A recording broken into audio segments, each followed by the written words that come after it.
Hello everybody, Kevin Monroe here with you. Inside my loft I always wear my mask, I don't like that dust, and I got my beard all trimmed up nice and pretty for y'all. Got another tip I think can help you. I'm going to call this Pigeon Husbandry Part 1, and we'll just start from here and try to do a little series around it, walking up slowly. So we're going to start off with a nest. You know how you prepare your nest bows, you know what nest bows to use. Here's a common pigeon nest bow. I also use just a regular old cheap dollar store dog food bow. They're $1 a piece. I buy 20 of them at a time or something, but I prepare my nest bows a certain way, to try to prevent from spraddle legs. We'll talk about that later. Spraddle legs, that is. But you just want kind of a grip for your pigeon, your baby pigeons, especially if you have singles. Most commonly, you have the spraddle legs or the spread leg, on a single hatch. But I'll show you how I prepare my bows. This one I kind of done a little jump start. I'll take a spray adhesive. This right here is just one I got from Home Depot. I haven't even used this one yet. I just got it for when I do need it. I'm trying to finish up an old bottle that I had around here for a while. It's I guess Aero Tack. So it's just like a contact cement, I'll start off with this SOS pad, just a big one, just like this. I'll cut it up into 4 squares this size. I'll just fold that up,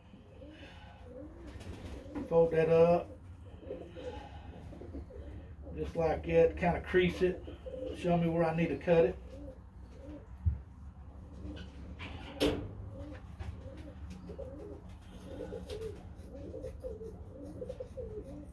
You don't have to be perfect, but somewhere close.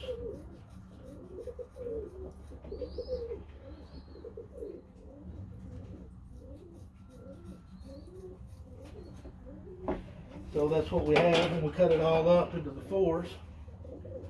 Then I'll take my spray adhesive and my dog food bow, and I'll just spray it all in there, all around. A little bit on the edges up here even. Give that a couple of seconds to get tacky for me, and then I'll do the same thing to my SOS pad. I'll spray it down real good.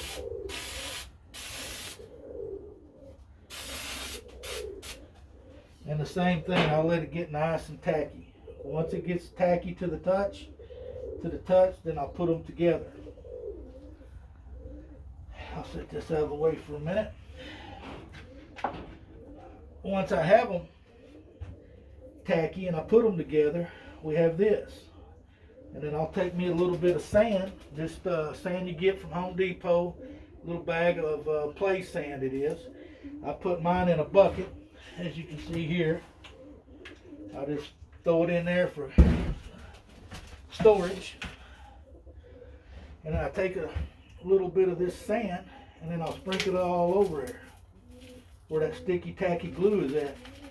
Give it a minute, shake it out, and then I have a pretty good surface there if I just wanted to go with that. But what I do is I'll take a good amount of that sand and pour it in here over the top of everything. About like that, it covers everything up. So I'll start off with that bowl right there, just like that. Put the tacky stuff in there, got a good grip down in the bottom. You could probably use that SOS pad or just straight sand if you didn't have it. Something that'll keep that foot on them baby pigeons from spreading out when mama's trying to keep them warm. So I'll take this and I'll set it right up inside here. And boom, there's their nest box, or their nest bow. So at that point, I'll wait for the pair to go ahead and lay their egg. And once I have an egg in there sitting on that sand, I'll grab a handful of pine needles. I'll take that hand of pine needles, and I'll I'll throw it right in here in a corner out of the way somewhere. And I let them pigeons go and build their own nest. They do a lot better job than I could. And from that point, I'll wait around, you know, till the baby gets up about this stage. Come here and zoom in on this. When that baby's up about that stage right there, big enough for me to put a band on him, I'll take and I'll build another nest. You know, let me use this one up real quick. I'll build another nest for him. Same way again. You can just take that sand, throw it in there. Just go ahead and fill up right on top of it. That's the quick, easy way to do it. So you got the same thing again. And I'll take that nest bowl, and my babies are that big right there, just at banding age, and I'll put a second nest bow in here. They've already jumped ahead there on their nest bow. You can see it there. They've got the hay already started building in there. But if you don't have pine needles, you can use hay. I use it pretty regularly. Just take a little bit of hay and throw it right in there, and they'll peck away and build their nest.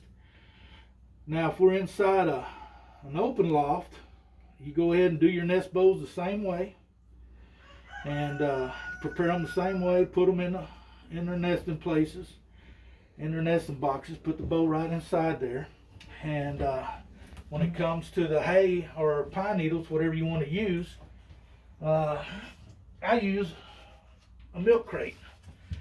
I'll take this milk crate and I'll take the hay or pine needles, either one, and I'll place them inside of here.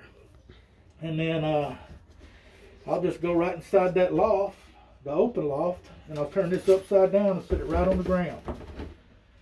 So the bird, whenever he wants to get some nesting material, he comes in here and he grabs a hold of it, pulls it out and goes, instead of messing it up all over. If anybody's thrown hay in there on their floor before, you know what I'm talking about. They just spread it everywhere and it gets lost through the floor and it just creates a mess.